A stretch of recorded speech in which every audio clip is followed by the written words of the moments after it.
মধ্যবিত্তের ভবিষ্যৎ কোথায়? খরচ বাড়ছে, আয় কমছে। আসসালামু আলাইকুম প্রিয় দর্শক, আজকের ভিডিওটা হয়তো আপনার জীবনের সাথেই মিলে যাবে। মাসের শুরুতেই বেতন শেষ, বাজারে গেলে দাম দেখে ভয়, সঞ্চয় করা তো দূরের কথা, ঋণ বাড়ছে। প্রশ্ন হলো, মধ্যবিত্ত কি ধীরে ধীরে শেষ হয়ে যাচ্ছে? বর্তমান অর্থনৈতিক পরিস্থিতিতে মধ্যবিত্তের জীবনযাত্রা বেশ চ্যালেঞ্জিং হয়ে উঠেছে। ১ নম্বরে আয়ের সাথে ব্যয় অসামঞ্জস্য, মূল্যস্ফীতির তুলনায় মজুরি বা আয় সেভাবে বাড়ছে না, ফলে প্রকৃত আয় ক্রমাগত কমে যাচ্ছে। ২ নম্বরে খাদ্য ও নিত্যপণ্যের উচ্চমূল্য পরিসংখ্যান করলে দেখা যাবে অনেক মধ্যবিত্ত পরিবারের আয়ের বেশিরভাগ অংশ এখন শুধু খাদ্যসামগ্রী কিনতেই ব্যয় হয়ে যাচ্ছে। ফলে ৩ নম্বরে নতুন করের বোঝা, বাজেট বা কর কাঠামোর পরিবর্তন জীবনযাত্রার খরচ আরও বাড়িয়ে দিচ্ছে, যা সরাসরি মধ্যবিত্তের ওপর চাপ সৃষ্টি করছে। ফলে মধ্যবিত্তদের ভবিষ্যতের জন্য সর্বদা একটি খারাপ চিত্র হচ্ছে সঞ্চয়হীনতা। নিত্যপ্রয়োজনীয় খরচের চাপে দীর্ঘমেয়াদী সঞ্চয় বা বিনিয়োগে ব্যাঘাত ঘটছে, সঞ্চয় কমে গেছে। যেমন তেল, গ্যাস, বিদ্যুৎ, সব কিছুর দাম বাড়লে ঘর ভাড়াসহ সব পণ্যের দাম বাড়ে। এটাকেই বলে চেইন এফেক্ট। বর্তমান পরিস্থিতিতে মূল্যস্ফীতির চাপে মানুষ দিশেহারা। ২০২৫ সালে গড় মূল্যস্ফীতি হয়েছে ৮.৭৯%।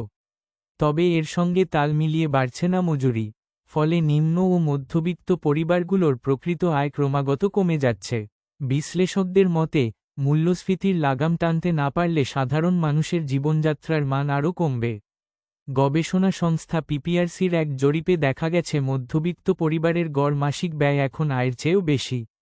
ফলে সংসার চালাতে গিয়ে কেউ সঞ্চয় ভাঙছেন, কেউ আবার ঋণের দিকেও ঝুঁকছেন। এই অবস্থায় বিশেষজ্ঞদের পরামর্শ, মূল্যস্ফীতি নিয়ন্ত্রণে শুধু মুদ্রানীতি নয়, বাজার তদারকি ও সরবরাহ ব্যবস্থার উন্নয়ন জরুরি।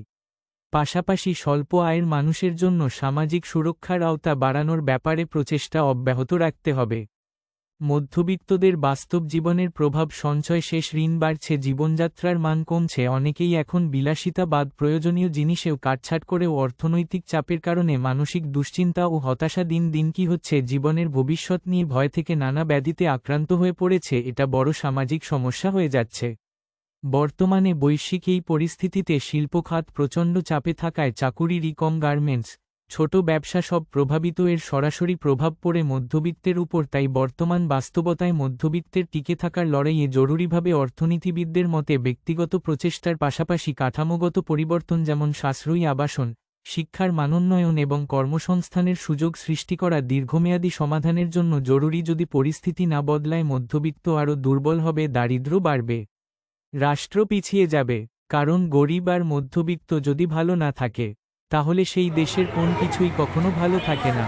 দর্শক, এই অবস্থায় মধ্যবিত্তদের জীবন ও ভবিষ্যৎ পরিবর্তন কতটা সম্ভব, কমেন্টে জানান। ভিডিওটিতে লাইক দিন। সবাইকে ধন্যবাদ।